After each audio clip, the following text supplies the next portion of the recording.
আসসালামু আলাইকুম, welcome to my channel areca. আজ আমি নিয়ে এসেছি ফ্রেন্ডের আবদারে মাছের মাথা দিয়ে লাউ শাক রান্নার রেসিপি। তার জন্য প্রথমে আমি একটি পাত্রের মাঝে সাদা তেল গরম করে নিয়ে তার সাথে অ্যাড করে দিব দুটো পেঁয়াজ কুচি। পেঁয়াজগুলো ছোট সাইজের ছিল, তার জন্য আমি দুটি ব্যবহার করেছি।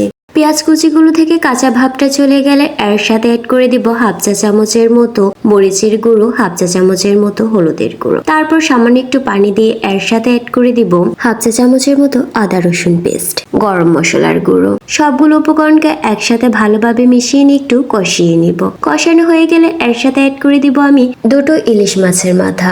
আর এখানে আমি ইলিশ মাছের মাথা দুটো করে ভালোভাবে পরিষ্কার করে ছোট ছোট পিস করে কেটে নিয়েছি। মাছের মাথা দুটোকে ভালোভাবে কষানো হয়ে গেলে এর সাথে আমাদের আগে থেকে পরিষ্কার করে কেটে রাখা লাউ শাক এবং একটি আলুকে পাতলা স্লাইস করে কেটে নিয়ে অ্যাড করে দিব।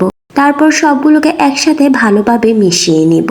মিশানো হয়ে গেলে চুলার আঁচটি লোতে রেখে একটি ঢাকনা দিয়ে ঢেকে দিব। ঢেকে দেওয়ার আগে এখানে আমি একটি পেঁয়াজ কুচির ব্যবহার করেছি। তারপর মাঝে মাঝে আমরা এটিকে উল্টিয়ে পাল্টিয়ে দিব যেন ভালোভাবে সেদ্ধ হয়।